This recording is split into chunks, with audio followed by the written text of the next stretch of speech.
Well, hello, everyone. Welcome to the 2022 Epilepsy Connect Symposium. My name is Sarah Klein. I'm the CEO of the Epilepsy Foundation of Colorado and Wyoming.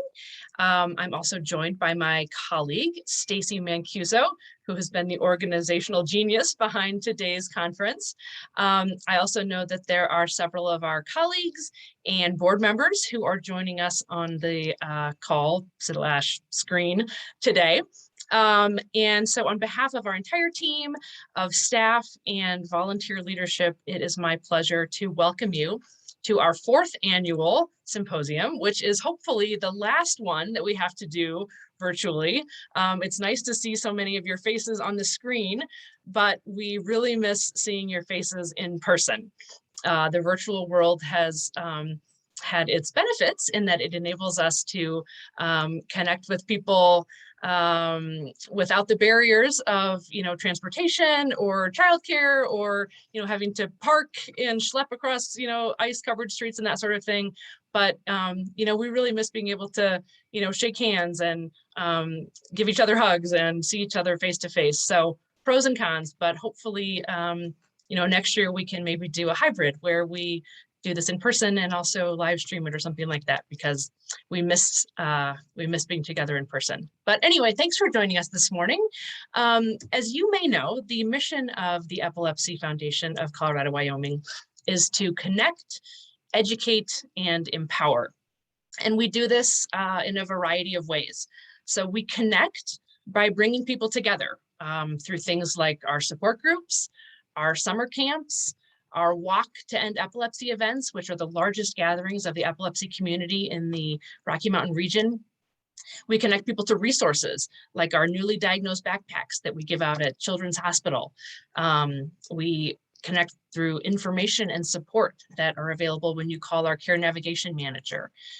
We educate through things like this, our annual symposium, through our monthly Think 26 webinars, where we give you access to some of the brightest minds in epilepsy research and clinical care, where you can learn and ask questions. We educate schools in seizure first aid and recognition. We educate first responders. We educate many other people in the community so that people know what to do when they see somebody having a seizure.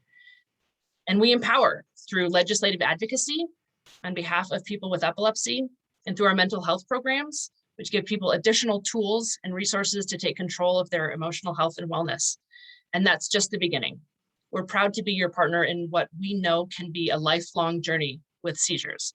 We're here for you every step of the way. So I'm excited to kick things off this morning, but before I introduce our keynote speakers, I want to be sure to thank our symposium sponsors. You can see the logos on the screen in front of you. There's a lot of them, but I want to name them all because we can't do our work without the financial support of friends like these who partner with us in our educational programming and in a lot of the work that we do. So I do want to be sure to thank our presenting sponsors, Jazz and Neurelis. Swedish Medical Center is our host. Other symposium sponsors are BioCodex, BioSerenity, Cerebral Therapeutics, LivaNova, Medtronic, SK Life Science, UCB, and Zogenix. We're so grateful to all of our sponsors for their partnership in education. So let's get started. A couple housekeeping things. Please do stay on mute during the presentations, but we will be taking questions as time allows after each session. You can also submit questions through the chat, which our hosts will be able to see. If you don't want to ask a question out loud, you can also direct message Stacy, and she will be moderating questions with our speakers, again, as time allows after each session. So I'm now pleased to introduce our keynote speakers for the morning, Dr. Brandy Fureman and Dr. Jackie French. Dr. Fureman has served as Vice President of Research and New Therapies at the Epilepsy Foundation of America since 2016. She oversees all of the Epilepsy Foundation's research programs and priorities for innovation, engagement, and research training. As a scientist, Dr. Fureman embraces challenges and works to find solutions that help advance our understanding of epilepsy. Her leadership and collaborative vision have enabled the Epilepsy Foundation to engage key stakeholders in science, clinical medicine, and industry to bring progress and hope for individuals and families impacted by epilepsy. Dr. Fureman appreciates the vital role that people living with epilepsy and families impacted by epilepsy play as partners in scientific learning and in driving progress towards better diagnosis, better treatment, and ultimately cures. After Dr. Fureman speaks, you're going to hear from Dr. Jackie French, who's a professor in the New York University Department of Neurology and Comprehensive Epilepsy Center. She's the founder and director of the Epilepsy Study Consortium, an academic group that's performed a number of early phase clinical trials in epilepsy and has developed new methodologies for epilepsy trials.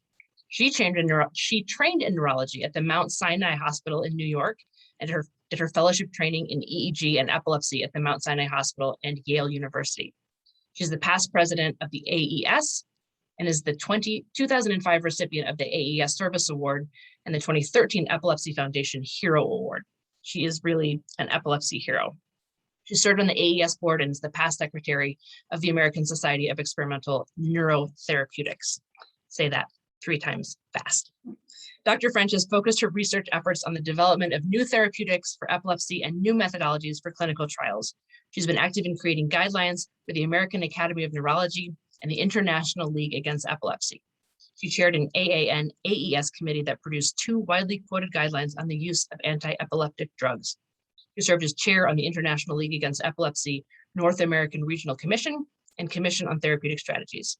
She's authored over 200 articles and chapters, is the editor of 3 books, and lectures internationally on clinical trials and the use of anti-epileptic drugs. It's now my pleasure to turn things over to Brandy Fureman. Take it away. Thank you so much, Sarah. Can you see my screen and just see the slides? Yes, we can.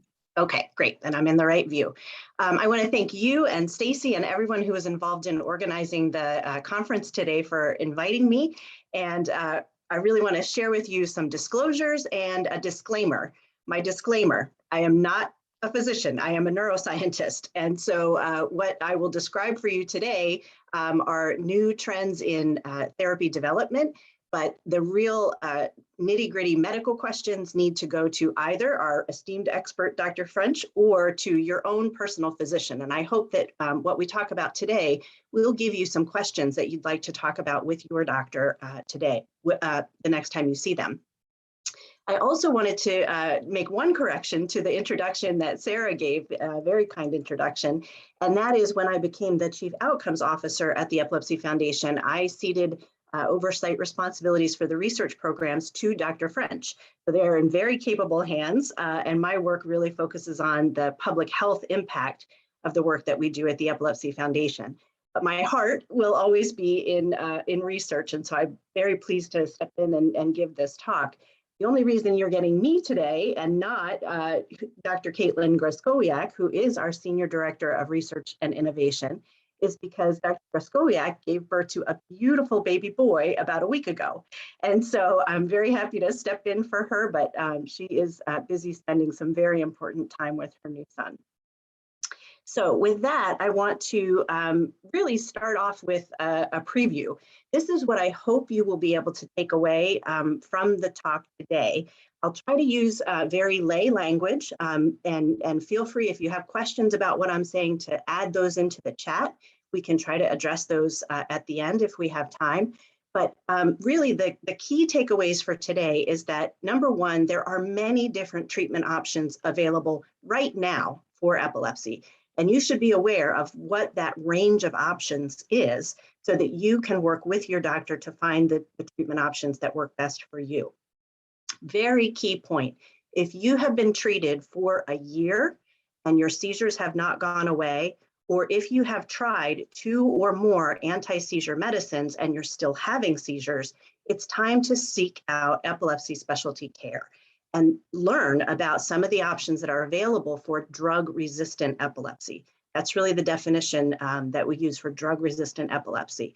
And that's the point at which many other treatment options begin to be considered. The exciting thing is that despite all of the treatments we have, there are even more coming through the pipeline. And so if you were evaluated for particular treatments in the last 5 years, the last 10 years, even further back, the landscape is totally different now. And so it's always time to be thinking, what else is out there? If your seizures are not under control, if you're having difficult side effects or comorbidities, there are other options to look for. The very exciting thing, for me at least, and I hope I'll convince you by the end of the talk that this is exciting for you too, is that our treatments are beginning to evolve from controlling seizures, a symptom of epilepsy, to actually changing the underlying disease, the underlying reasons we have seizures. And that is an important shift for our field. And I will give you some examples of those changes in the slides to come. What that means is knowing the cause of your epilepsy. It's always been important, but it's going to become even more important in the future because treatments will be matched to the underlying cause of the epilepsy. And so that's something to keep in mind. If you are one of those many people who don't know the cause of your epilepsy, that's something to talk about with your doctor. And finally, I'd encourage everyone to think about participating in clinical trials, in clinical research, in observational studies. And the reason for that is because what we learn from you, what we learn from your experience with different interventions, with different side effects, comorbidities, levels of seizure control, can help many other people in the epilepsy community. So Dr. French is going to tee up one amazing way that you can get involved in research and begin to share your information to help improve outcomes for everybody in our community. So those are the key things that I hope you'll take away by the end of this talk. So I'll be talking primarily about medicines and a little bit about neuromodulation devices. Later in the day, you'll hear from Ms. Stillman about a medical diet called the ketogenic diet. Dr. Collier will also touch on some important behavioral programs, self-management programs that can lead to better outcomes for people with epilepsy. We won't talk about surgeries so much today, and I apologize for that because that could be a whole talk on its own. But you will be able to hear about some of the new and up-and-coming therapies from Dr. Park when she talks about gene-targeted therapies. So this entire list really encompasses the types of therapy options that are either available now, or I think in the case of gene-targeted therapies, we're really just on the precipice of getting some of those out into the clinic. And those are the options that we're working with today. In 5 years, this talk might look very different because the pace at which research is bringing new therapeutic options to epilepsy is just astounding. Okay, so I wanted to start with where we're at now. This is a slide I borrowed from Dr. French. Thank you so much, Jackie. And it shows the number of new medical therapies approved for epilepsy over time. You can see that early in the 1900s, there were very few choices for epilepsy. When they worked, they were effective at reducing or eliminating seizures for some people, but they were very difficult side effects and they didn't work for everyone with epilepsy. And you can see over the decades, we've brought more and more new therapies to the marketplace, now going into a second generation and a third generation of anti-epileptic drugs, or now as we call them anti-seizure medicines, to reflect the fact that we believe they actually control the symptom, the seizure, as opposed to the entire disease. And always keep in mind, medicines are not the only therapy available, but they are a very important and very much the first choice of therapy for epilepsy. So these are close to 30 different therapies available to try in the medicines category. For about 60% of people with epilepsy, they can achieve seizure freedom with their first or second anti-seizure medicine. And that's good news. There's lots of choices to manage different side effects, to account for different life situations, for example. There are some medicines on this list that women who are planning pregnancy, for example, should not be taking, or would only want to take if that's the only possible medicine available to control their seizure. So there are options for working with your doctor to find the right medicine that works best for you. However, we also know that despite all of these medicine choices, there's at least 30% of people with epilepsy who cannot achieve full seizure freedom with medicine alone. And the current treatment paradigm I mentioned earlier, drug-resistant epilepsy. So the treatment paradigm is once you've tried 2 or more anti-seizure medicines, either alone or in combination, and they have not been sufficient to fully control seizures, you fit into a drug-resistant epilepsy category. And at that point, you want to think about a much broader range of treatment options. And these are listed below. We'll talk a little bit about some of these in the next few slides. First, again, consider a clinical trial. Clinical trials are for new investigational therapies, testing whether a new medicine is safe and effective at controlling seizures in epilepsy. That's an option for folks who have drug-resistant epilepsy.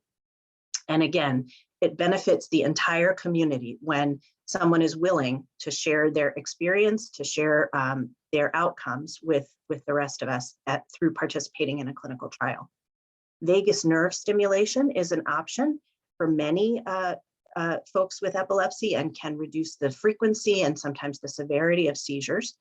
There are neurostimulation options. We'll talk a little bit more about those. There are surgical interventions. And again, this is a treatment that can sometimes cure someone's seizures. It's not frequently enough thought of as an early option for someone with drug-resistant epilepsy. We know that people wait years and years before they are evaluated for surgery. If you're a good surgical candidate, there are very good chances that seizures can either be controlled or significantly reduced with surgical intervention. Laser ablation is a new and much less invasive technique that accomplishes many of the same aims as surgery. And so that can be another good option for some people who are appropriate candidates. And then last, but should not be the last consideration, is the ketogenic diet. And again, you'll hear more about that in later slides. So wide range of treatment options for those who are drug-resistant epilepsy. Oh, sorry, and here there are some of the criteria that are associated with these types of interventions. And I've made this point before, but I think it's worth making again. We won't get new therapies unless we have people who are willing to volunteer for clinical research. So please think about that. Okay, so the shift that is happening is really a paradigm shift. And I mentioned this in terms of taking our treatments from just controlling the symptom, the seizures, to actually changing the course of the disease. And the example here is like treating the cough associated with pneumonia with a cough medicine, rather than treating the underlying pneumonia. So we are really moving to a place where we can hopefully not only control the seizures, but also control the underlying activity in the brain that will give rise to seizure. And that's an important difference. The drugs and interventions, which not all of them will be drugs, there'll be some different ways to actually do this, will be called disease-modifying therapies. And I think that we are in a time when we can think about that as a near-term hope to get those disease-modifying therapies out into the clinic. This is a reminder of how we currently classify seizures and epilepsy. We currently use the seizure types primarily in the way that we talk about and classify and think about treatment for the epilepsies. So a focal onset, a single place in the brain where a seizure starts, versus a generalized onset, the entire brain being involved in the seizure from the beginning, or an unknown onset. There are some folks it's very difficult to tell whether the onset is focal or generalized. That's a small portion of people, but it is a group that we need to think about. And the drugs that are available now are largely developed in these types of classifications, that they work on focal onset seizures, they work on generalized onset seizures, or they work in both seizure types. The change that's going to happen is we are seeing more and more therapies that are specific for an epilepsy syndrome. And you'll see a few of those coming up in the next slides.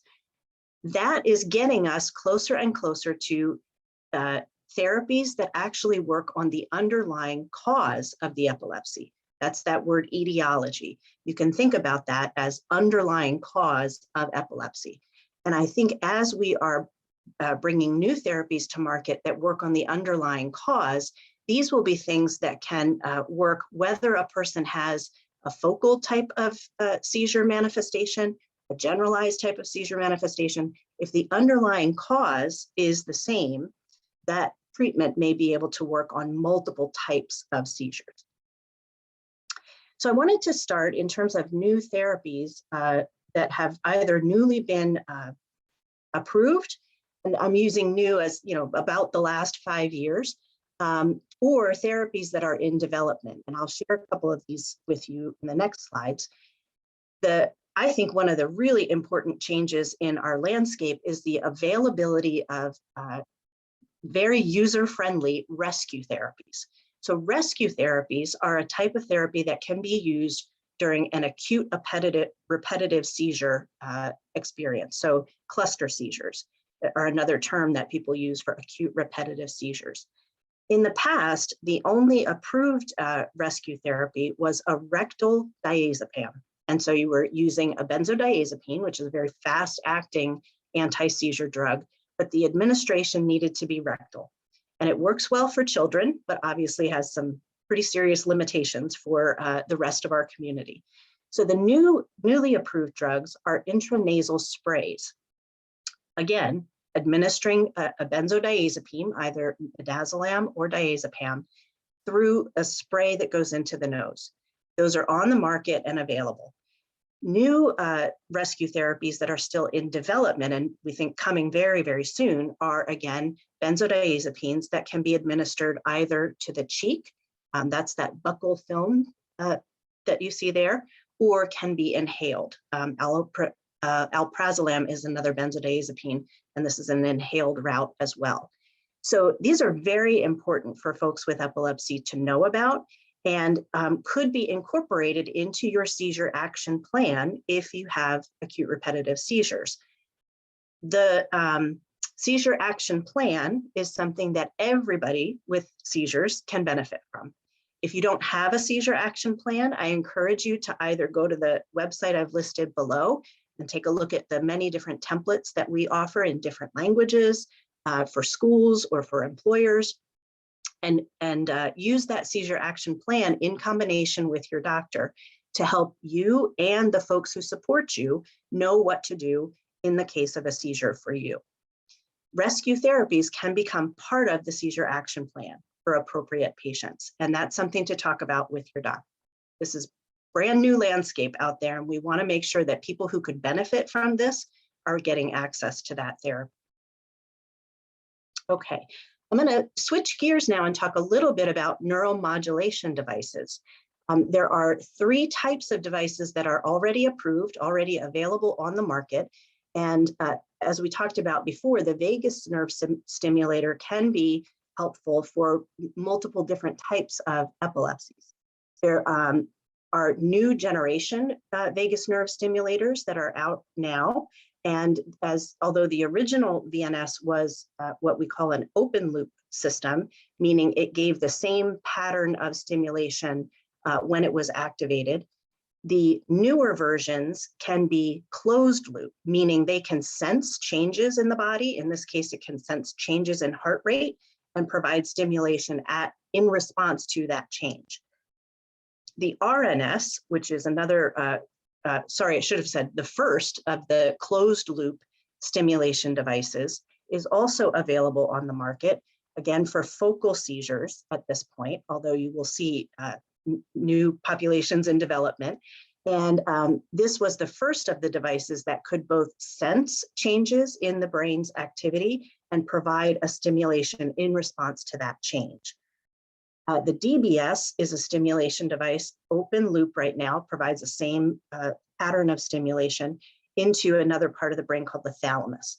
So those are 3 neuromodulatory devices that are available now.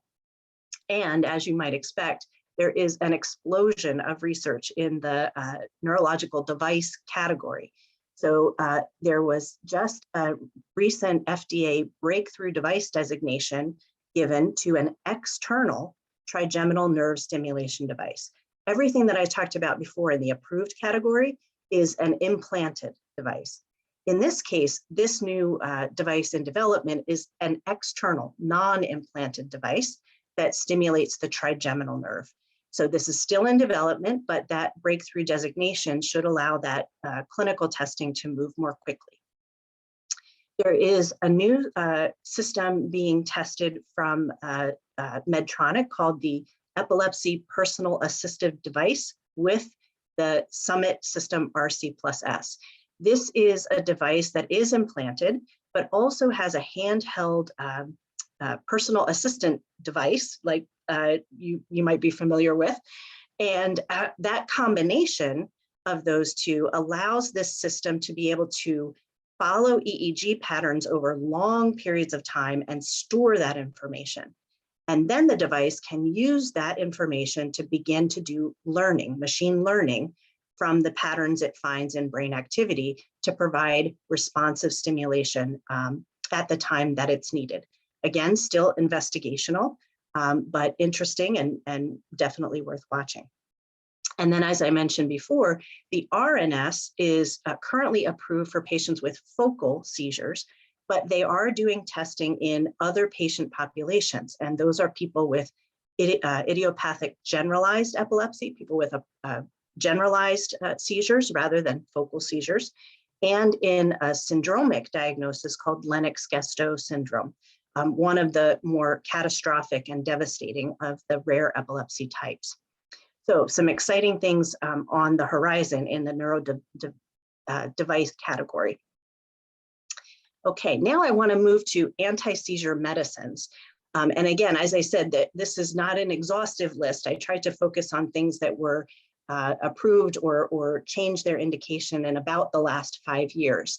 But for people with focal seizures, there were at least 2 new medications that have come on the market, rivaroxaban and cenobamate. And a third medication, which had been approved, but now has an expanded age range, is vigabatrin. For people who have primary generalized seizures, again, that other seizure type compared to focal, cenobamate is also approved for treatment in that category of seizures. And for Lennox-Gastaut syndrome, as I mentioned, that very severe, devastating, rare epilepsy, we have approvals for cannabidiol and clobazam oral soluble film.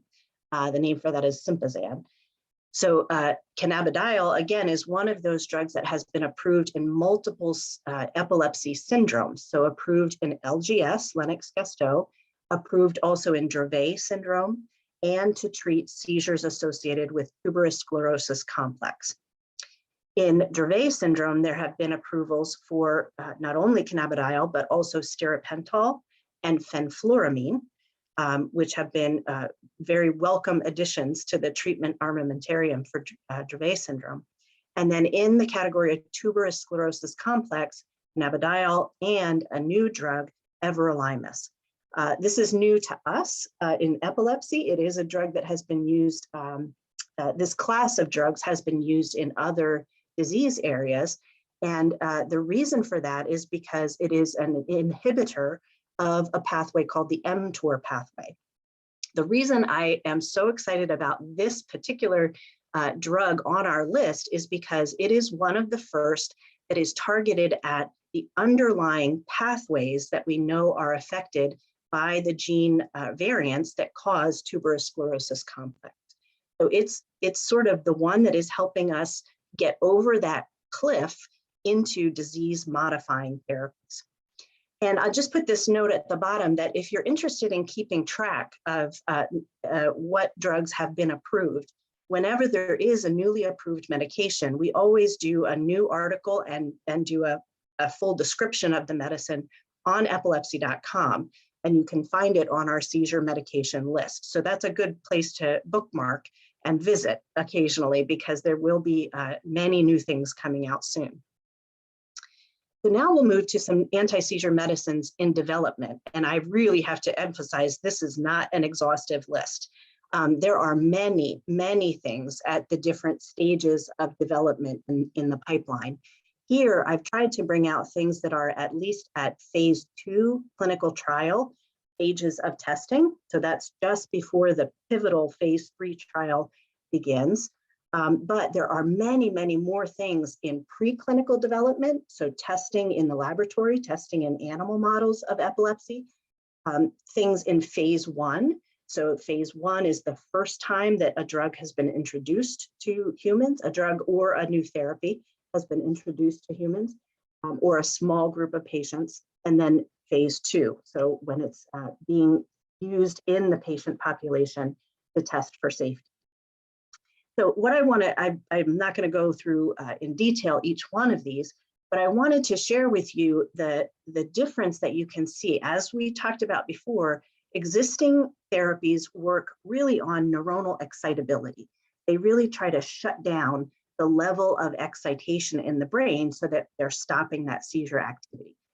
In many of these cases, you can see inhibitor of RAS-ERK pathway, sigma-1 receptor modulator, immune modulator, T-type calcium channel modulator.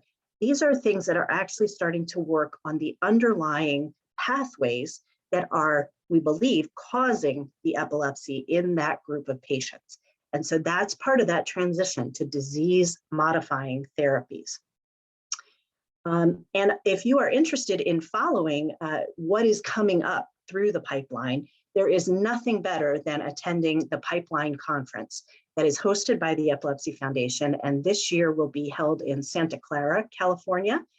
We are both in person, hopefully, and virtual. And so if you're interested in this area and would like to see what's coming up through the Pipeline Conference is a wonderful way to do that. Many, many companies come to the conference and present what they're working on and the results that they're finding at this Pipeline Conference. So you can find it on the website. You can search for Epilepsy Pipeline Conference and find the registration page. I encourage everyone to take a look. It is a very, very hopeful and exciting conference to attend. Okay, so if we go back to this diagram showing the classifications of epilepsy and seizures, you can see that the things that are changing are really drugs that are starting to work on the underlying etiology. And if we have time, I just wanted to share a little bit about one of the trials that is going on for this disease-modifying approach. And I'll try to be quick because I think I'm a little bit over time. So tuberous sclerosis complex I mentioned earlier, and you'll hear more about this later in the day with Dr. Park. It's one of the most common genetic forms of epilepsy. And in this case, there is a period of time between when someone is diagnosed with tuberous sclerosis and when their seizures begin to develop. And in that period, there is the possibility of identifying abnormal EEG activity that then later will develop into clinically observable seizures. And so there is an ongoing trial right now that is testing intervention during that in-between period. Once we see the abnormal EEG activity and before the seizures start, can we intervene to either reduce the expression of epilepsy and improve developmental outcomes for kids, or perhaps prevent those effects altogether? Incredibly exciting. It's called the PREVENT trial. And I believe they have completed all of their data collection and they are analyzing their data right now. So they will soon be presenting their results, and can't wait to see what the outcome is. That will be one of our first studies of actually being able to prevent epilepsy before it starts.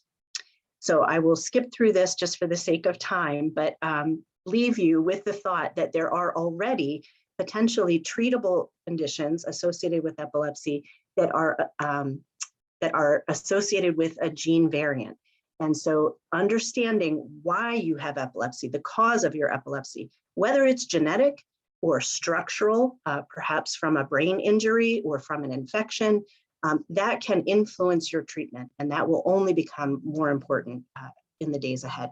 So I wanted to acknowledge some wonderful partners from the rare epilepsy community, and then also tee up for you a very exciting demonstration from Dr. French about the newest digital tool that is available from the Epilepsy Foundation. So I will stop there and thank you for your attention. And back to you, Sarah. Hello, can everybody hear me? Yes? Yes. Let me just thank you, Brandy. That was fantastic, and thank you for teeing it up. And I'm going to share my screen. Starting at the beginning. Okay. So we heard from Dr. Fureman about randomized controlled trials. And randomized controlled trials are wonderful, but they only test drugs in a very small number of people, and those people are relatively homogeneous. And then the drug is sort of released into the community, and you heard about some of the new drugs that have just been approved.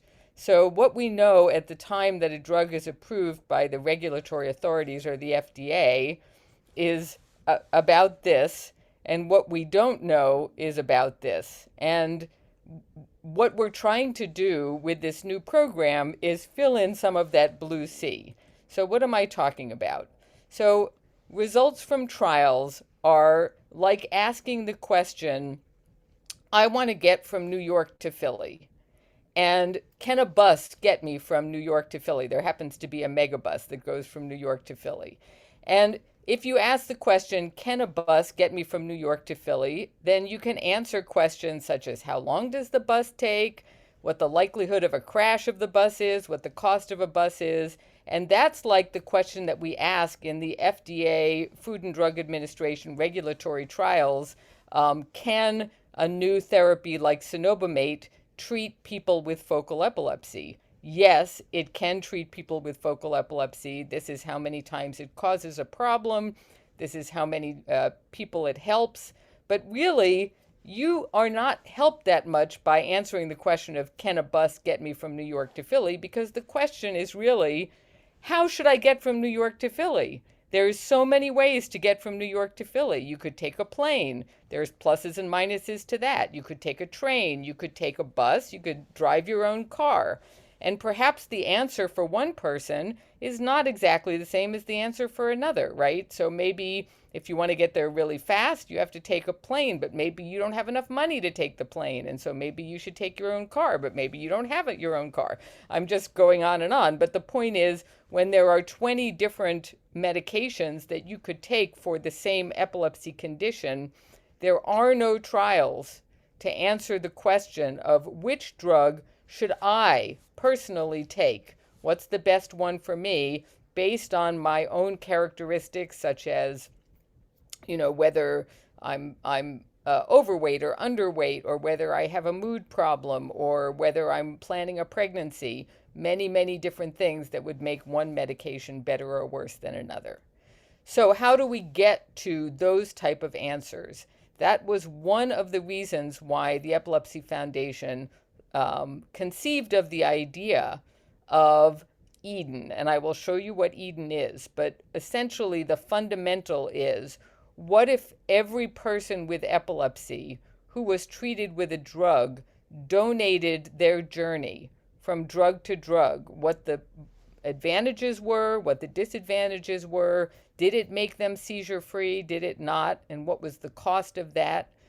The combined information from all of those journeys would be so powerful in informing us on how to select better therapies for people with epilepsy. And so we have Eden, which stands for the Epilepsy Digital Experience Navigator. And Eden works on both the iPhone, the Android phone, or on a computer. And I'm going to give you a little guided tour through Eden. And Eden has two important purposes. One is the one that I just mentioned, which is combining information for everyone to understand the risks and the benefits of all the possible treatments. But another, equally as important purpose, is to help every person with epilepsy manage their condition by tracking their own information in an easy way and being able to share that information with others, including their healthcare providers, which is really, really important and powerful.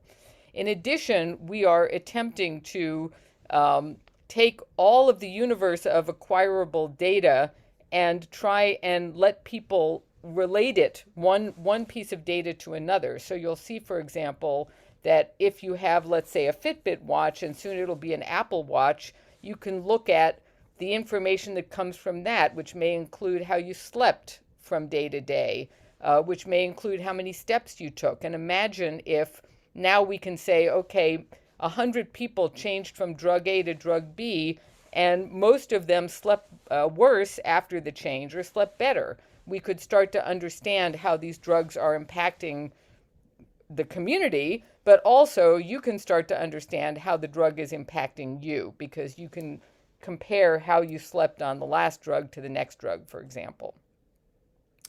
So you might ask, well, if I'm donating my data, who is in control of that data? And the answer is your data belongs to you and you are in control. Your data will never be shared with anyone without your explicit consent. And you can always see who has accessed your data, and you can update your permission. I want it to be shared. I don't want it to be shared at any time. And it's easy to sign up for Eden. Here is a code that you can use if you happen to have your cameras at the ready. But otherwise, you can actually just go on the website or on your phone. And if you just type in Eden Epilepsy Foundation, you'll find the page on epilepsy.com. But let me show you how cool Eden is. So I'm going to stop my share here, and I'm going to then share with you my phone. And I'm going to share Eden on my phone. So let me do a new share. Okay, so everybody can see my phone. I'm showing you, I don't have epilepsy, but I'm showing you my Eden account because that's the only one I have permission for sharing, right? So one of the things that we realize is that tracking seizures is really tough for people, and there needs to be a better way. We've tried, the Epilepsy Foundation, as you know, had a seizure diary for many years. We found that very few people actually used it. I, as a clinician, I ask every person when they come in, can you tell me when seizures happened? And some, write it down on the refrigerator, and some people have other ways to track it, but being able to have shareable information about seizures and being able to look at patterns of seizures over time is becoming more and more important. In the future, we may even be able to forecast seizures with seizure patterns. So we would love for people to get into the habit of tracking their seizures, but we know how hard that is. So we're trying to make it easier with Eden. And the way we're doing that, and I'm just going to show you an example, is I'm going to get to my my messages. So when you sign up for Eden, you are asked whether you would like to be bothered on a daily basis, a weekly basis, or monthly basis, or quarterly basis. And of course, how often you're having seizures is going to determine how often you might want to be bothered. And we will actually text you on that frequency and say, time for your daily S-check. We're calling it an S-check, a seizure check. Take a minute to tell us about your seizures in the past days. So I'm going to get this text. Let's say it's once a week. I'm going to click and open the page in the Emblema app. And the thing that's really cool is that I have not given any information in since it turns out Thursday, February 24th. And the system knows that. So they're not going to ask you in the past week or in the past day. They're going to ask you what happened since the last time you tracked, so that you will know that's the information that you need to put in. So I'm going to say, yes, I had a seizure. And I can log when that seizure happened. So I actually don't know when that seizure happened. I haven't been keeping track that well. I know it happened somewhere between the 24th and the 26th, so I can actually tell the system, I don't know, but on one of these 3 days, the seizure happened. So then I'm going to say, okay, and then how many seizures happened over those 3 days? 2 seizures happened. How many were tonic-clonic seizures? And then I can add a note, this was a fuzzy spells, or whatever I want to say. And then it asks me if I missed any medication. That's an important thing to know, whether missed medication led to a seizure. Did I have any side effects? No. And I'm done. So now I've tracked not only for yesterday, but for 3 days, and that will go into my dashboard. Now I want to see my dashboard, so I'm going to go into my dashboard, and this is what it looks like. And if I go to my activity here, it's going to take 1 tick to update. And then what you're going to see magically is the seizures that I just right now put into the system. Here they are in my dashboard. The information about whether I had side effects or missed meds, the note about the fuzzy spells, and then all of this information is here, but lo and behold, because I have connected my Fitbit, I also know how I slept last night, how much sleep and how much deep sleep. I also know how many steps I took, and so on.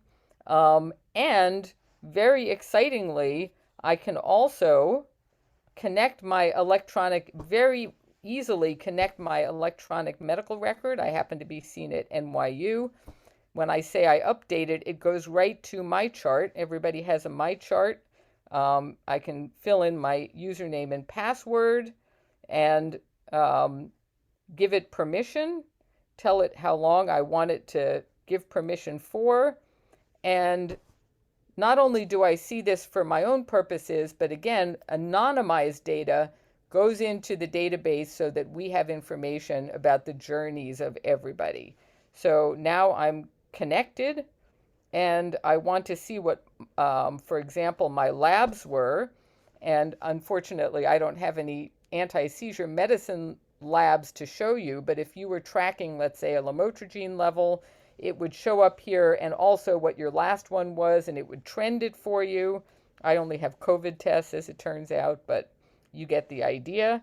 It also will allow me to know what procedures I had and any information when they happened, and all kinds of medical information, when my immunizations were, what my allergies are. All of this information is now tracked for you where you can easily access it.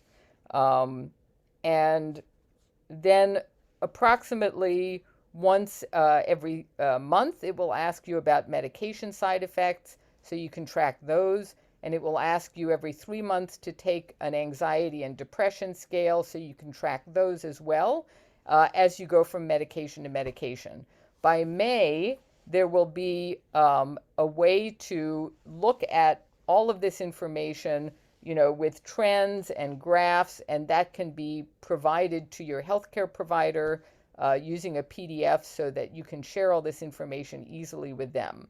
So again, the 2 purposes of Eden, and I'm going to stop my share, are to help people track their own data and then take that data, that journey, in an anonymized fashion and allow researchers like me and others to understand how people are doing. By the way, when you sign up, we're also going to ask you a lot about what caused your epilepsy, and it'll only literally take 10 minutes, but information about how many drugs you've taken, whether you take rescue medicine.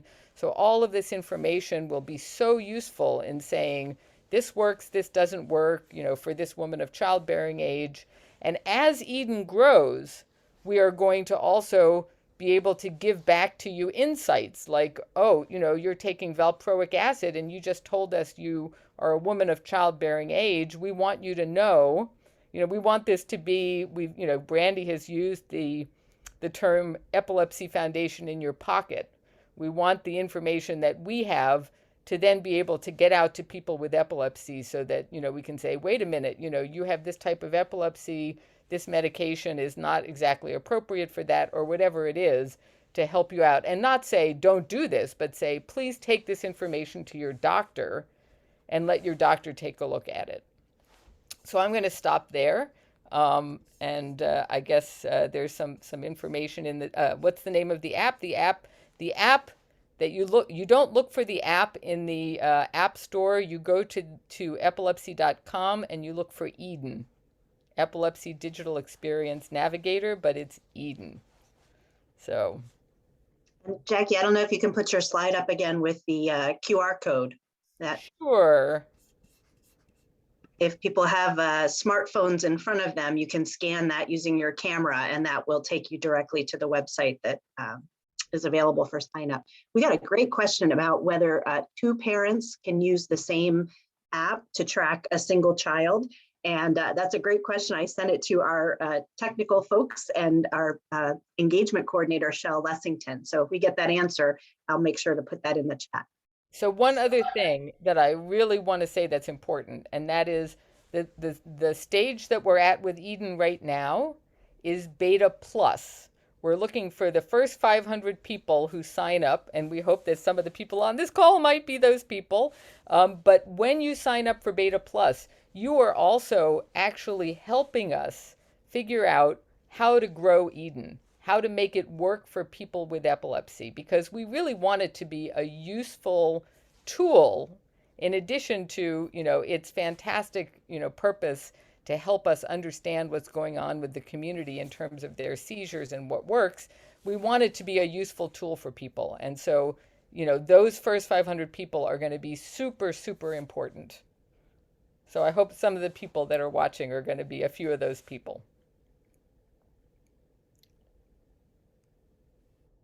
And please write down Shell Lessington too. She can answer any questions that you have about the app. She's also just super fun to talk to. So get in touch.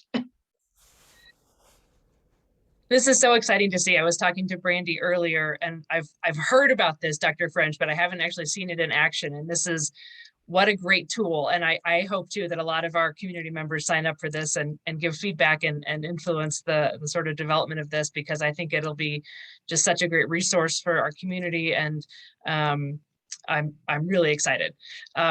So we did have one question come through, kind of back to your presentation, Dr. Fureman, that I hope you can potentially answer. And the question was this: with some of the various syndromes and increasing genetic data available, could you potentially comment on seizure therapy in ATRX syndrome? I am going to have to defer to some of our more genetics experts. I think Dr. Park may be in a position to answer that later in the session.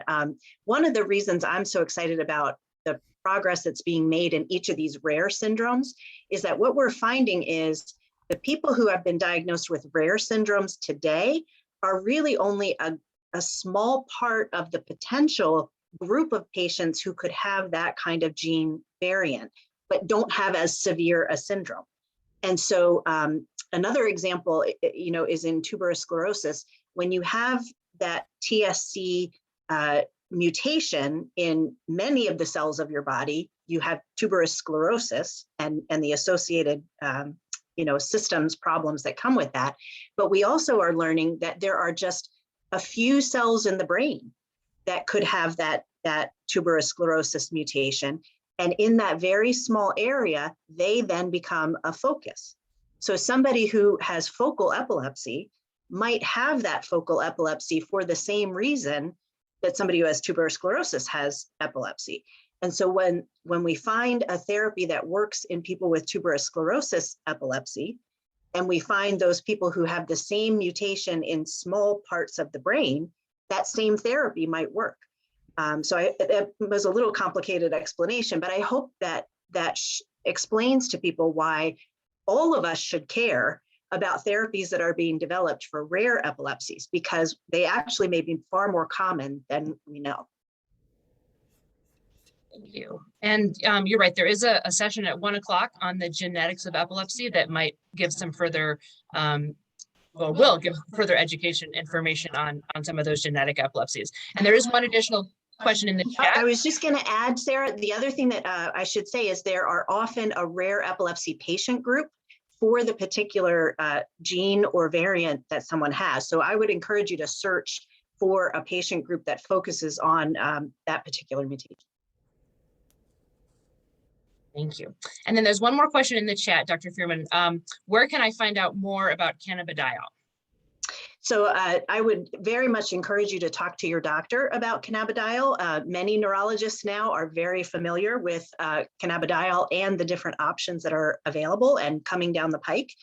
So that would be a great question to bring to your doctor. And also epilepsy.com has some information. Absolutely. Well, we're getting close to the top of the hour. Are there any other questions before we take a minute or two break and move on to our next speakers? We've got Dr. Fureman and Dr. French for a few more minutes. Other questions?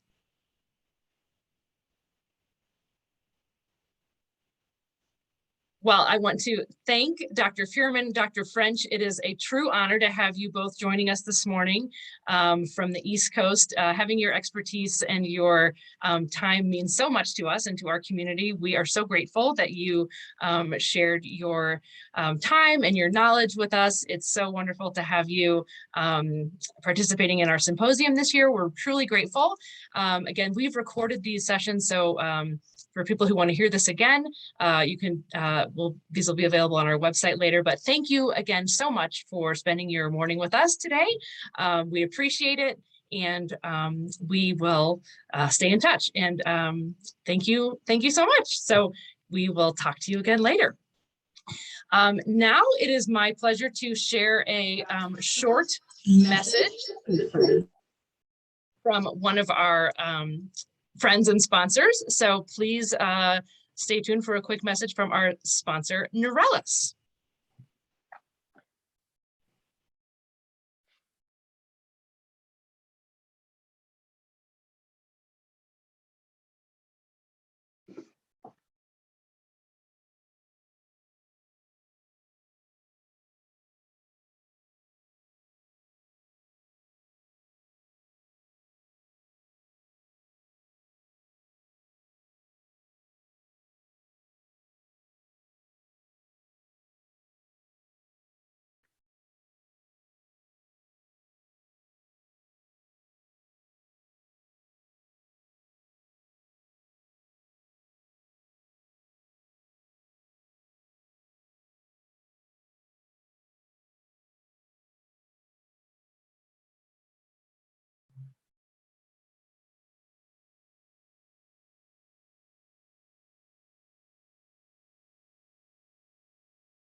And so we will be working with patients, with their caregivers, with patient advocacy organizations, with nurses, physicians, other healthcare providers, through programs like My Neurelis, through other printed materials, help better manage and be prepared for seizure emergencies, and look for opportunities to help enhance the management of epilepsy, because that's just part of the responsibility that we have.